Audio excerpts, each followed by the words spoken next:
Good evening दोस्तों, Shri Ram coaching classes में आपका स्वागत है। अपन मौलिक अधिकारों के ऊपर चर्चा कर रहे थे और मौलिक अधिकारों में अपने पढ़ रहे थे अपन समानता का अधिकार। समानता का अधिकार अनुच्छेद 14 से 18 और आर्टिकल 14, 15 और 16 तीन अनुच्छेदों के बारे में अपन ने पिछली क्लास में चर्चा की थी। इसके बाद आज नेक्स्ट अगला आर्टिकल है अपने सामने अनुच्छेद 17। आज चर्चा करेंगे अपन अनुच्छेद 17 के संदर्भ में। आर्टिकल 17, अनुच्छेद 17 की अगर बात की जाए तो अनुच्छेद 17 में कहा गया है अस्पर्शता का अंत। अनुच्छेद 17 में किसका उल्लेख है? अस्पर्शता का अंत। अस्पर्शता का अंत या यूं कहें छूत का अंत। अस्पर्शता का अंत या छुआछूत का अंत आर्टिकल 17 के अंतर्गत। आर्टिकल 17 की अगर बात की जाए तो अनुच्छेद 17 में अस्पर्शता या छुआछूत का अंत है। आपने देखा होगा अभी वर्तमान में तो इस प्रकार की कोई प्रक्रिया क्रियान्वित नहीं होती है, लेकिन प्राचीन काल में अगर अपन देखें तो जब वर्ण व्यवस्था थी, उन वर्ण व्यवस्था के समय या यूं कहें मध्यकाल का जो समय था, उस समय भारत में यह समस्या व्यापक तौर पर थी। यानी कि अस्पृश्यता या यूं कहें छुआछूत की जो समस्या थी वो एक विकराल समस्या के रूप में देखी जाती थी और समाज में इसके अंतर्गत कुछ वंचित वर्ग या किसी एक विशेष वर्ग को इसके अंतर्गत सम्मिलित किया गया था, जिनके साथ कई प्रकार के अमानवीय कृत्य हुआ करते थे।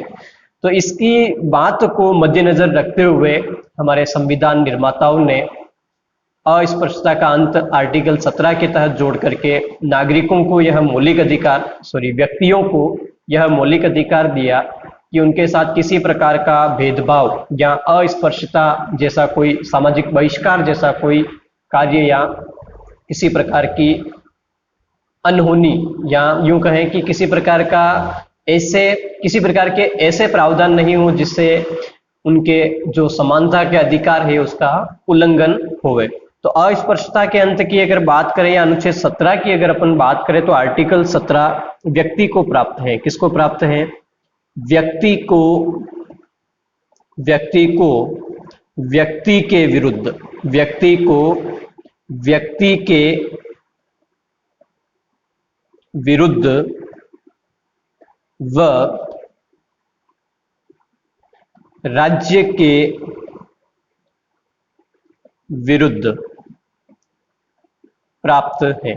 यानी कि मैंने आपको स्टार्टिंग में जब पढ़ाया उस समय बताया था कि मौलिक अधिकार राज्य के विरुद्ध व्यक्तियों को प्रदान किए गए, लेकिन आर्टिकल 17 की अगर बात की जाए तो अनुच्छेद 17 जो है वह किसी भी व्यक्ति को, है ना, व्यक्ति के विरुद्ध तथा राज्य के विरुद्ध, यानी कि व्यक्ति और राज्य दोनों के विरुद्ध प्रदान किया गया है। मतलब सीधा सा है कि यहाँ व्यक्तियों को प्राप्त है जो व्यक्ति और राज्य दोनों के विरुद्ध कार्य करता है। अब आर्टिकल 17 की अगर व्यापक रूप से अपन चर्चा करें तो अनुच्छेद 17 कहा गया है, अनुच्छेद 17 में कहा गया है कि इस अनुच्छेद के ऊपर किसी भी प्रकार का कोई भी प्रतिबंध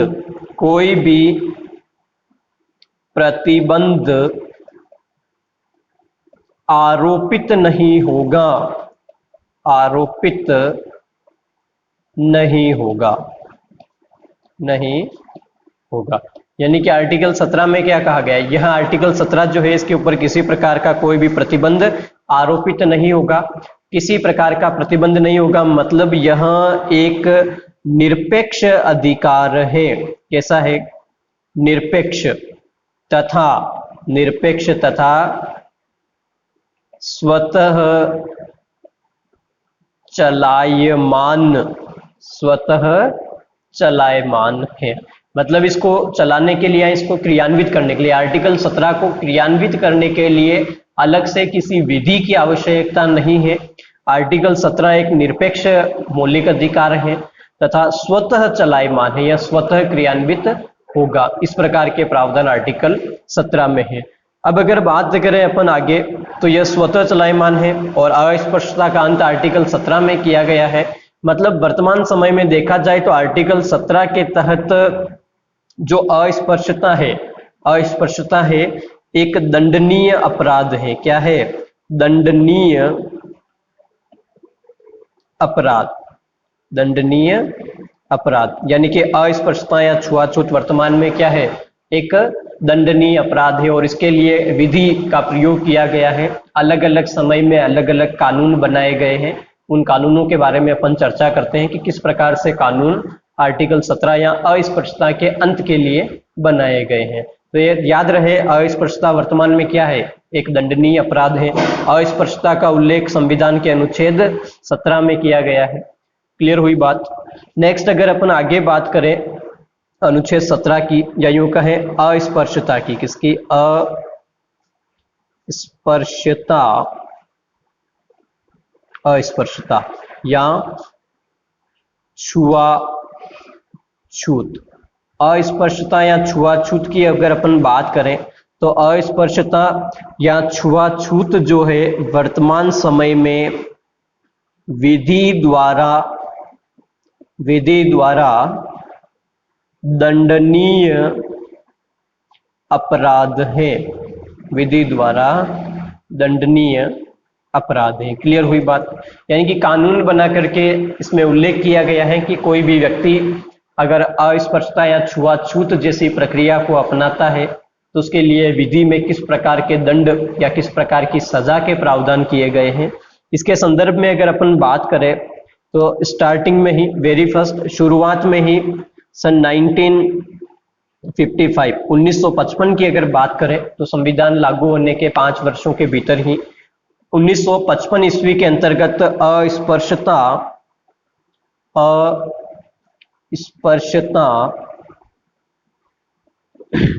निवारण अधिनियम यानी कि हमारी संसद के द्वारा 1955 ईस्वी में अस्पृश्यता निवारण अधिनियम बनाया और इस अस्पृश्यता निवारण अधिनियम के तहत अस्पृश्यता एक दंडनीय अपराध माना गया, या इसको दंडनीय अपराध की श्रेणी में सम्मिलित कर दिया गया था। इसके बाद अगर आगे बात करें अपन 1955 के बाद, तो 1955 के बाद इस अस्पृश्यता अधिनियम कानून का जो है नाम परिवर्तित किया था। क्या किया था? नाम परिवर्तन किया गया था। और नाम परिवर्तन करके सन 1976 की अगर बात करें तो 1976 ईस्वी में इसका नाम बदल करके नया नाम रखा था नागरिक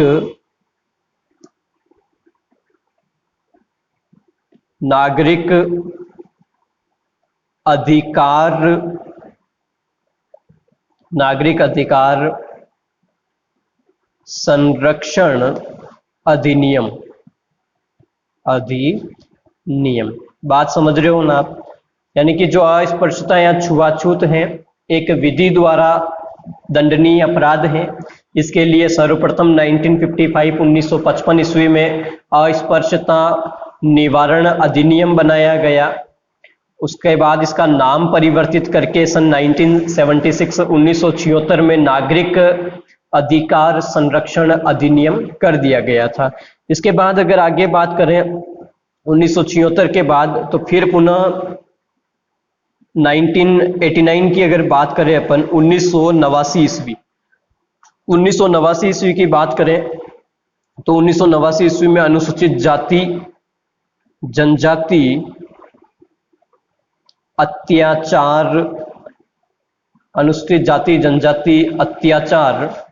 अधिनियम यानी कि अनुसूचित जाति जनजाति अत्याचार संरक्षण अधिनियम बनाया था 1989। यानी कि अनुसूचित जाति और जनजाति को समाज में संरक्षण प्रदान करने के लिए एक नया कानून बनाया गया था 1989। उससे पहले 1955 और 1976 में कानून बने थे, लेकिन उसके बाद 1989 में इनको संरक्षण प्रदान करने के लिए पुनः वर्तमान परिस्थितियों के अनुसार नया कानून बनाया गया। और इस नए कानून के प्रावधानों की अगर बात की जाए, 1989 के जो कानून थे उनके प्रावधान या इनके प्रावधानों के बारे में अपन चर्चा करें तो इसके अंदर प्रावधान था कि अगर कोई भी SC/ST यानी कि अनुसूचित जाति और जनजाति समुदाय का व्यक्ति है, वह व्यक्ति किसी के विरुद्ध अगर FIR या रिपोर्ट करता है तो उसकी जांच होगी ही होगी। यानी कि अनुसूचित जाति जनजाति अत्याचार संरक्षण अधिनियम में कहा गया था कि कोई भी व्यक्ति है ना, कोई भी अनुसूचित जाति जनजाति समुदाय का व्यक्ति, अनुसूचित जाति जनजाति समुदाय का व्यक्ति किसी के भी विरुद्ध शिकायत कर सकता है, शिकायत कर सकता है, शिकायत कर सकता है। बात समझ रहे हो ना। 1989 के प्रावधान थे कि कोई भी अनुसूचित जाति जनजाति समुदाय का व्यक्ति है, वह किसी भी अन्य व्यक्ति के खिलाफ शिकायत दर्ज करवा सकता है। और यह जो शिकायत दर्ज होगी, यह शिकायत गैर जमानती होगी। यानी कि ये जो शिकायत दर्ज होगी, यह गैर जमानती अपराध की श्रेणी में आएगा। किस में आएगा? गैर जमानती अपराध की श्रेणी में इसको सम्मिलित किया जाएगा, यानी गैर जमानती अपराध की श्रेणी में इसको सम्मिलित किया जाएगा। उसके बाद अगर आगे बात करें अपन, फिर इसी में कहा गया है कि जैसे ही शिकायत दर्ज होगी, शिकायत दर्ज होने के बाद तुरंत गिरफ्तारी की जाएगी। क्या की जाएगी? जिस व्यक्ति के खिलाफ शिकायत दर्ज हुई है उसकी तुरंत क्या होगी? गिरफ्तारी होगी। गिरफ्तारी होने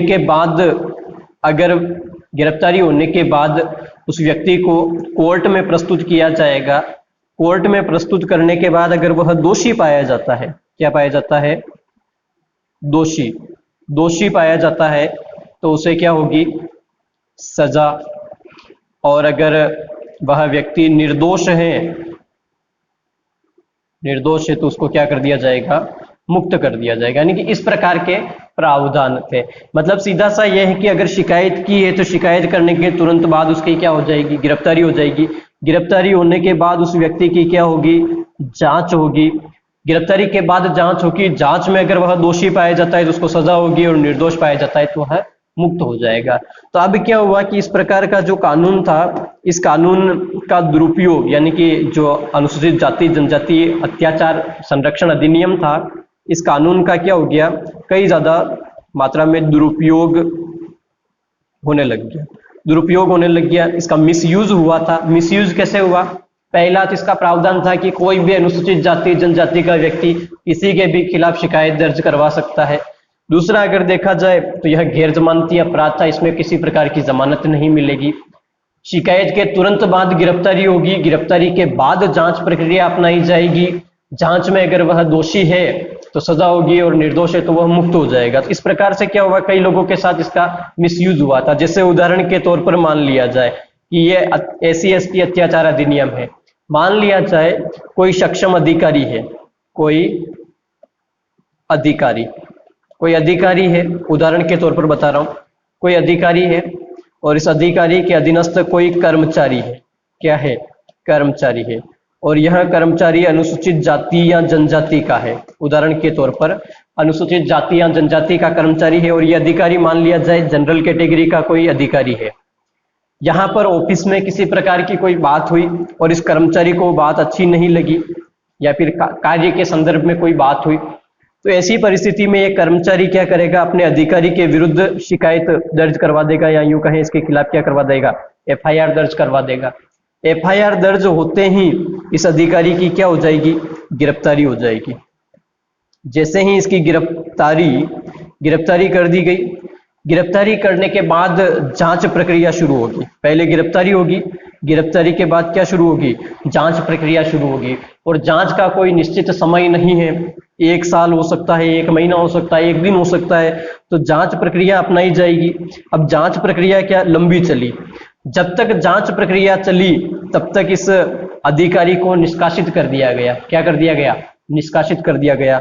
और उदाहरण के तौर पर मान लिया जाए 5 वर्ष में जांच पूर्ण हुई। कितने वर्ष में? 5 वर्ष में जाकर के जांच पूरी हुई, और इन 5 वर्षों के बाद वह अधिकारी निर्दोष पाया गया। क्या पाया गया? निर्दोष पाया गया। तो 5 वर्षों के बाद जैसे ही निर्दोष पाया गया अधिकारी, निर्दोष पाने के बाद उसे पुनः अपनी ड्यूटी ज्वाइन करने के आदेश मिले, और ड्यूटी ज्वाइन करने के आदेश मिलने के बाद अधिकारी ने तुरंत बोल दिया कि मैं निर्दोष था, तो मुझे जो 5 वर्षों के लिए बंद रखा गया कारागार में, या फिर 5 वर्ष ने मैं जो सजा काटी, उस कार्यकाल के दौरान मेरा जितना भी वेतन बनता है वो वेतन दो।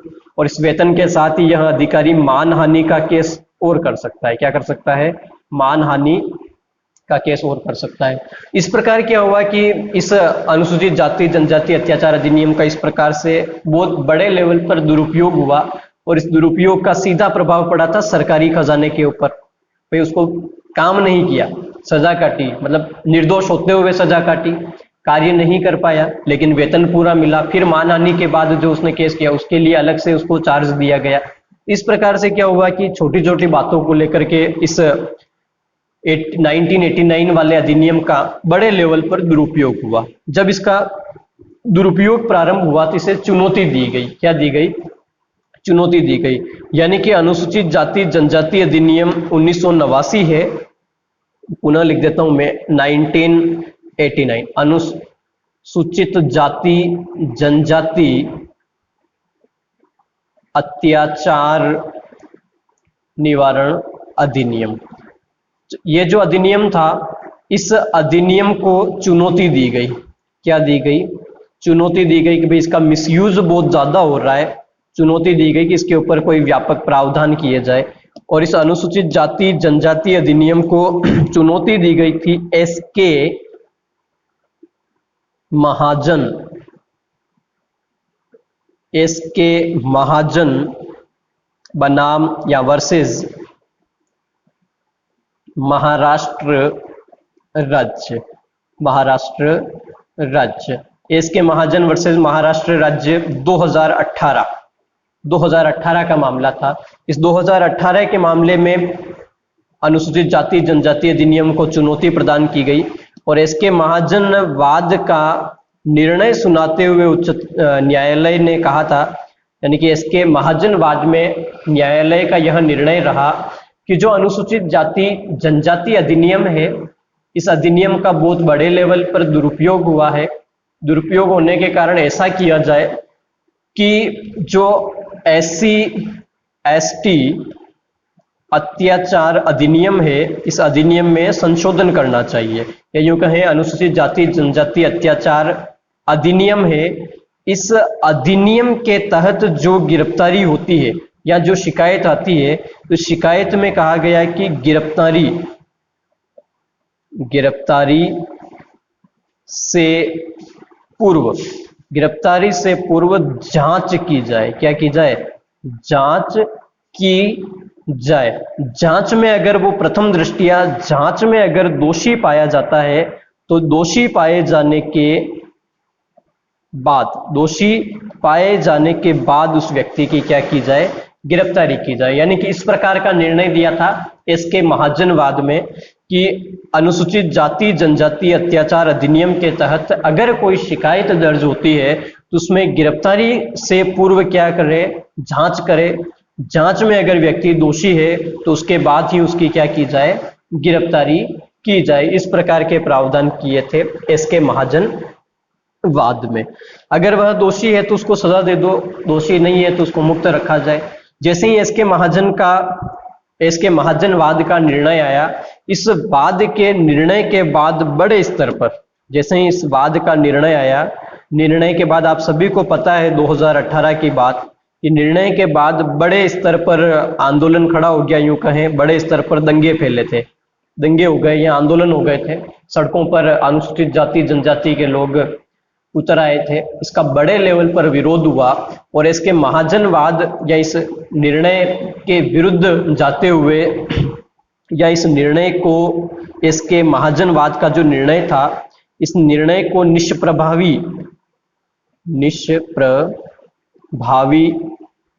निष्प्रभावी या निरस्त करने के लिए संसद ने एक बिल प्रस्तुत किया, और वह बिल था अनुसूचित जाति जनजाति अत्याचार अधिनियम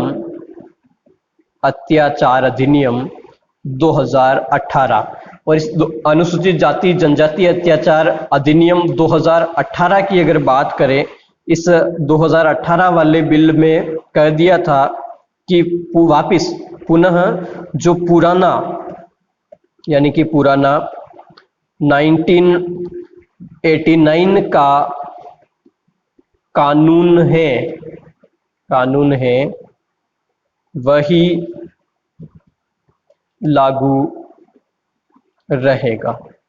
बात समझ में आई आप लोगों को? यानी कि अपन बात कर रहे हैं अनुच्छेद 17 की। अनुच्छेद 17 में अस्पृश्यता या छुआछूत का अंत है। अस्पृश्यता विधि द्वारा एक दंडनीय अपराध है। आर्टिकल 17 स्वतः चलायमान व निरपेक्ष अनुच्छेद है। अस्पृश्यता निवारण के लिए 1955 की अगर बात की जाए तो अस्पृश्यता निवारण अधिनियम बना था 1955 में, जिसका नाम बदल करके 1976 में नागरिक संरक्षण अधिनियम किया था। फिर 1989 में अनुसूचित जाति जनजाति अत्याचार अधिनियम आया। इस अत्याचार अधिनियम को एसके महाजनवाद 2018 में चुनौती दी गई और इस चुनौती के तहत न्यायालय का निर्णय था कि गिरफ्तारी से पूर्व जांच की जाए, जांच के बाद अगर दोषी पाया जाता है तो फिर गिरफ्तारी की जाए, अन्यथा गिरफ्तारी ना की जाए। इस निर्णय को लेकर के बड़े लेवल पर विरोध हुआ। इस विरोध को मद्देनजर रखते हुए संसद ने इसे निष्प्रभावी करने के लिए अनुसूचित जाति जनजाति अत्याचार अधिनियम 2018 लागू किया, जिसमें कहा गया था कि जो एसके महाजनवाद का जो निर्णय है उसे निरस्त माना जाए तथा जो पुराना 1989 का कानून है उसे ही क्रियान्वित किया जाए। इस प्रकार से ये आर्टिकल 17 था आपके सामने। आपको अच्छे से इसको याद रखना है कि अनुच्छेद 17 जिसमें अस्पृश्यता या छुआछूत का अंत है। उसके बाद नेक्स्ट बात करें तो अगला आर्टिकल है आपके सामने अनुच्छेद 18। कौन सा है? अनुच्छेद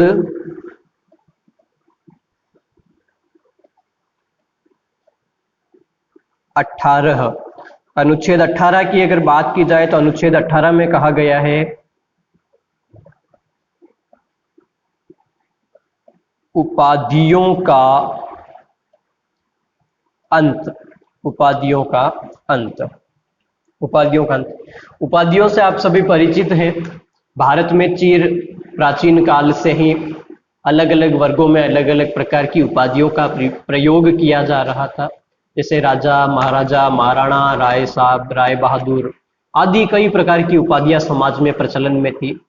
तो आर्टिकल 14 से 18 की अगर अपन बात करें तो वहां पर कहा गया है समानता का अधिकार, राइट टू इक्विलिटी, समानता के अधिकार पर बल दिया गया। वहीं प्रस्तावना में भी कहा गया था कि अवसर एवं प्रतिष्ठा की समानता, यानी कि सभी को समान रूप से देखा जाएगा, सभी एक ही देश के नागरिक हैं। तो यहाँ पर उपाधि अगर कोई लगाता है तो वह भेदभाव समझा जा रहा था कि भाई समानता का अधिकार है लेकिन एक व्यक्ति अपने नाम के आगे किसी प्रकार की उपाधि लगा रहा है। तो आर्टिकल जो 18 था, इस आर्टिकल 18 में इस बात को स्पष्ट कर दिया कि सभी भारतीय नागरिक होंगे और किसी के पास किसी प्रकार की कोई उपाधि नहीं होगी। और उपाधियों के अंत में जो संविधान सभा थी उसमें राजकुमारी अमृता कौर जो थी उनका महत्वपूर्ण योगदान रहा था। राजकुमारी अमृता कौर ने इसके संदर्भ में व्यापक प्रयास किए थे। उन्होंने कहा था कि भाई उपाधियों का अंत होना चाहिए। इवन उन्होंने ये भी कहा था संसद में कि कोई मुझे भी राजकुमारी कह के न बुलाए, केवल अमृता कह कर ही संबोधन या संबोधित किया जाए। इस प्रकार के प्रयास हुए थे। तो उपाधियों का अंत आर्टिकल 18 में है, लेकिन यहाँ पर कुछ अपवाद भी है। आर्टिकल 18 की बात करें तो आर्टिकल 18(1) में कहा गया है कि राज्य सेना एवं शिक्षा क्षेत्र को छोड़कर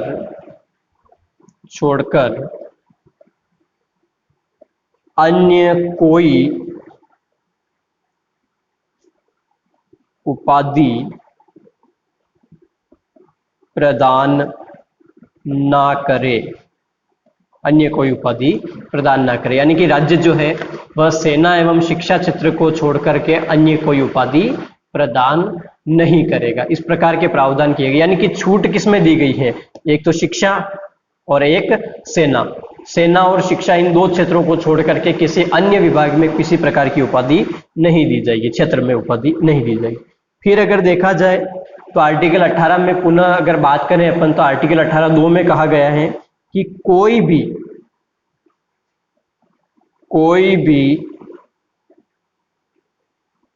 भारतीय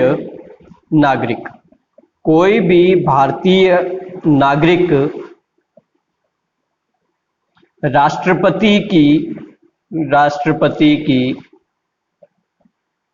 अनुमति के बिना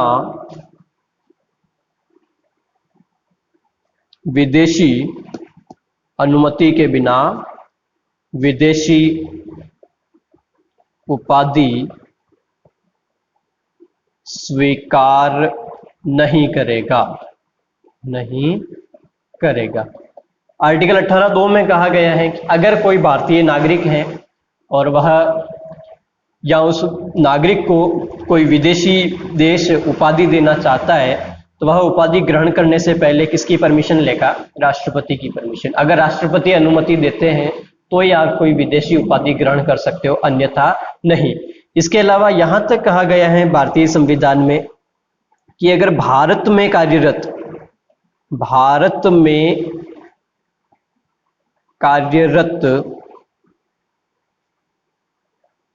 कोई भी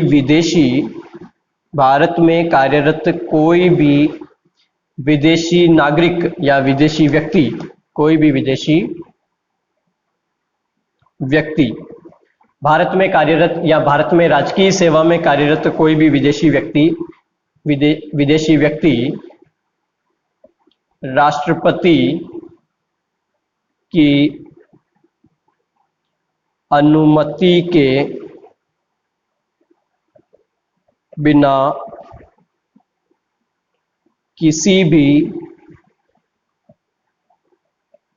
देश की उपाधि ग्रहण नहीं करेगा।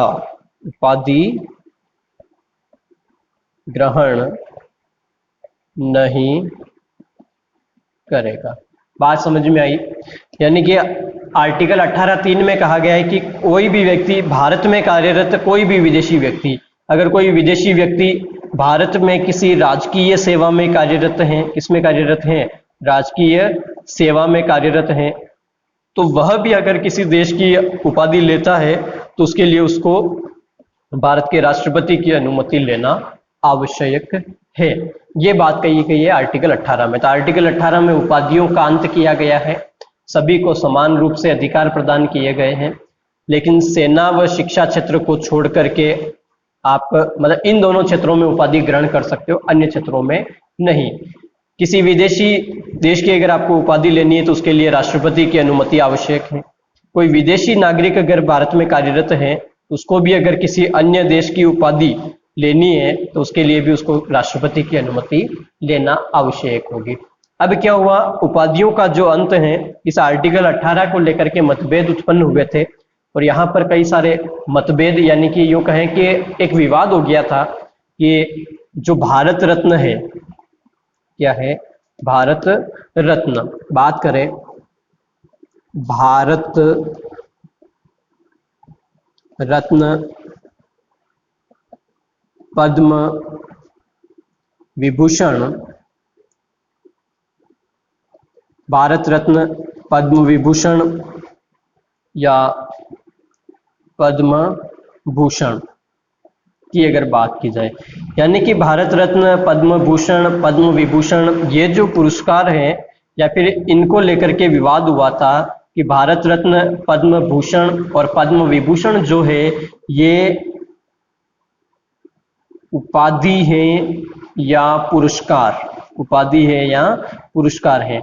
इस बात को लेकर के बड़े स्तर पर एक प्रश्नवाचक चिन्ह लग गया था कि ये उपाधि है या पुरस्कार है। तो इस बात को लेकर के इसे चुनौती दी गई थी और चुनौती दी गई थी बालाजी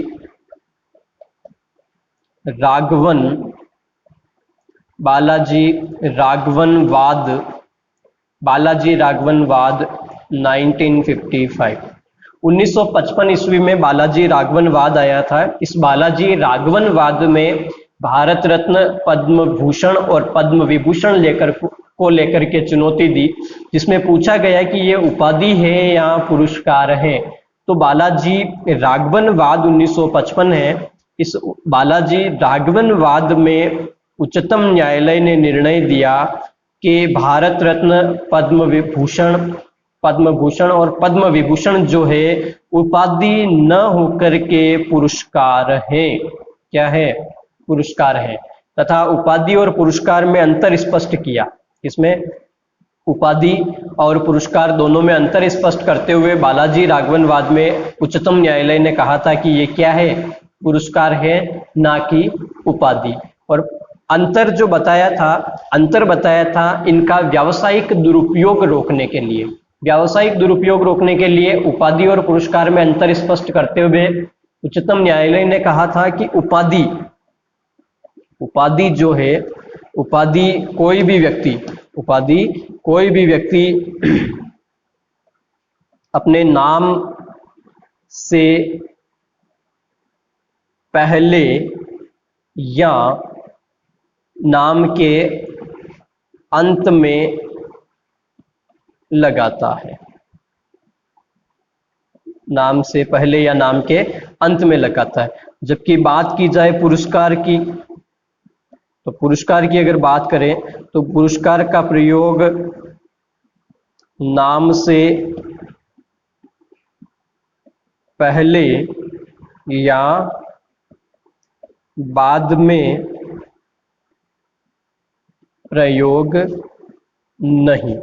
यानी कि बालाजी राघवन केस में उच्चतम न्यायालय ने उपाधि और पुरस्कार में अंतर स्पष्ट करते हुए कहा था कि उपाधियों का प्रयोग व्यक्ति अपने नाम से पहले या नाम के अंत में कर सकता है, जबकि पुरस्कार का प्रयोग व्यक्ति अपने नाम के पहले या बाद में नहीं कर सकता है। और अंततः ये भी कहा था कि अगर कोई व्यक्ति अपने नाम के पहले या बाद में इसका प्रयोग भी करता है, पुरस्कार का प्रयोग भी करता है, तो वह अपराध नहीं होगा, या यूं कहें वह दंडनीय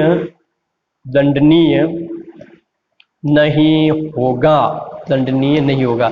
यानी कि अपन सीधा कह सकते हैं कि जो आर्टिकल 18 है, इस अनुच्छेद 18 का अगर कोई उल्लंघन करता है, क्या करता है? उल्लंघन करता है, तो भी इसे अपराध नहीं माना जाएगा। अगर कोई उल्लंघन करता है तो फिर भी उसे अपराध या दंडनीय नहीं माना जाएगा। यानी कि अगर किसी को भारत रत्न मिला है तो वो अपने नाम के आगे लगा दे, भारत रत्न, है ना, नाम के आगे लगा सकता है। आपने गांव में भी देखा होगा, कई लोग अपने गांव नाम के आगे कई प्रकार की उपाधियां लगाते हैं।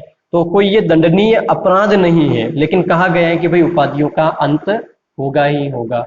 क्लियर हो गई ना बात? पूर्व शब्द का प्रयोग करते हैं कई लोग, भाई पूर्व राजघराना या पूर्व महाराजा, इस प्रकार के शब्दों का प्रयोग होता है। लेकिन फिर भी ये कहा गया है कि अगर कोई उल्लंघन करता है तो भी उसे दंड या दंडनीय अपराध नहीं माना जाएगा। तो आपको यहाँ क्लियर हो जाना चाहिए कि अनुच्छेद 18 में क्या है? उपाधियों का अंत है। और बालाजी राघवनवाद में भारत रत्न, पद्म भूषण और पद्म विभूषण को उपाधि न मान करके पुरस्कार माना गया है, और दोनों का अंतर भी स्पष्ट किया था। इस प्रकार अपना जो पहला मौलिक अधिकार था, समानता का अधिकार, वो समाप्त होता है। यानी कि पहला मौलिक अधिकार कौन सा था? समानता का अधिकार। समानता का अधिकार। समानता का अधिकार अनुच्छेद 14 से लेकर के 18 तक, और यह समानता का अधिकार आज पूर्ण रूप से समाप्त हुआ। जिसमें अपन ने पढ़ा था अनुच्छेद 14 में क्या कहा गया था? विधि के समक्ष समानता तथा विधि का समान संरक्षण। विधि के समक्ष समानता ब्रिटेन और विधि का समान संरक्षण अमेरिका से। अनुच्छेद 14 के बाद अपन ने पढ़ा था अनुच्छेद 15। अनुच्छेद 15 में कहा गया था क्या? धर्म जाति, जन्म स्थान, लिंग, धर्म, जाति, जन्म स्थान, लिंग और मूल वंश के आधार पर भेदभाव निषेध, फिर बताया था आर्टिकल 16 में कहा गया था कि लोक नियोजन के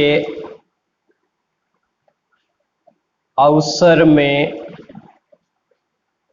समानता। फिर बताया था आपको आर्टिकल 17, और आर्टिकल 17 में क्या था,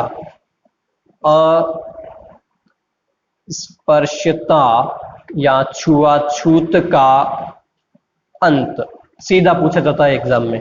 और फिर अनुच्छेद 18 की अगर बात की जाए तो अनुच्छेद 18 में क्या कहा गया था, उपाधियों का